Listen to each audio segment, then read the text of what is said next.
স্বাধীনতা দিবসের প্রাক্কালে 14ই আগস্ট শিয়ালদহ স্টেশনে দেশভাগ স্মারক স্তম্ভের ভূমি পূজা হলো। বিভাজনের সেই বিভীষিকায় দুর্ভোগের শিকার লক্ষ লক্ষ মানুষের স্মৃতির উদ্দেশ্যে একটি মূর্তি স্থাপনের কথা ঘোষণা করেছিল কেন্দ্রীয় সংস্কৃতি মন্ত্রক। সেই পরিকল্পনাকে সার্থক করতে শুক্রবার শিয়ালদহ স্টেশনে স্মারক স্তম্ভের ভূমি পূজায় উপস্থিত ছিলেন রাজ্যের পুর ও নগরোন্নয়ন মন্ত্রী অগ্নিমিত্রা পাল।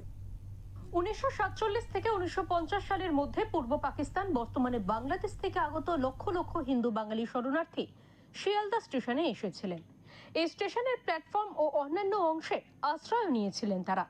তাদের জীবনে বয়ে গেছে চরম দুর্ভোগ, নির্মমভাবে হয়েছিল বাস্তুচ্যুত, নানা ত্যাগ স্বীকার করতে হয়েছিল। তাই তাদের উদ্দেশ্যে শিয়ালদা স্টেশনে স্মৃতিস্তম্ভ স্থাপন করতে চলেছে কেন্দ্র। সেই উদ্দেশ্যে শুক্রবার স্টেশন চত্বরে হলো ভূমি পুজো। এই অনুষ্ঠানে উপস্থিত ছিলেন রাজ্যের পুর ও নগর উন্নয়ন মন্ত্রী অগ্নিমিত্রা পাল। তিনি বলেন, যারাই ক্ষমতায় এসেছে তারা শুধু প্রতিশ্রুতি দিয়ে গেছে, কিন্তু পালা বদলের পর বর্তমান সরকার তাদের সংকল্প রক্ষায় প্রতিশ্রুতিবদ্ধ। আমরা এগিয়ে যাব। আমরা সবসময়তেই ভাবি যে আমরা আমাদের দুঃখ কষ্ট ভুলে এগিয়ে যাব, কিন্তু এটাও ঠিক নয় যে আমাদের যে কষ্টটা সেটা কেন হয়েছিল সেটাকে ভুলে যাওয়া। 1960-এর দশকের শেষ ভাগ পর্যন্ত স্টেশনের প্ল্যাটফর্মগুলি বাঙালি হিন্দু শরণার্থীদের ভিড়ে পূর্ণ ছিল।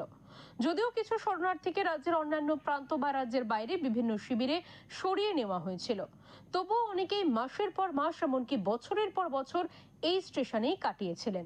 সেই মর্মান্তিক অতীতের প্রতি সচেতন রাখাই এই স্মৃতিস্তম্ভের উদ্দেশ্য বলে জানিয়েছেন অগ্নিমিত্রা পাল।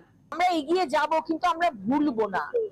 আমরা আমাদের সাথে কি হয়েছে, কি হয়েছিল সেই সময়, সেই কষ্টটা ভুললে চলবে না। এবং আগামী দিন এইভাবে কোনো জাস্ট একটা মানুষকে মানে সীমানা টেনে নিয়ে এসে তাকে সবকিছু থেকে উপড়ে ফেলা, সেটাও যেন কোনোদিন না হয়। এটা থেকেও, ইতিহাস থেকেও আমাদের কিন্তু শিখতে হবে। নথিপত্র থেকে জানা যায়, ওই বছরগুলিতে যে কোনো সময় স্টেশনে 20,000-এরও বেশি অসহায় ও বাস্তুচ্যুত মানুষ ঠাঁই নিয়েছিলেন। সেই সময় সরকার শিয়ালদা স্টেশনকে শরণার্থীদের জন্য এক ধরনের অভ্যর্থনা কেন্দ্র হিসেবে বিবেচনা করলেও বাস্তবে স্টেশনটি শরণার্থীদের বস্তিতে পরিণত হয়েছিল। ব্যুরো রিপোর্ট, ওঙ্কার বাংলা।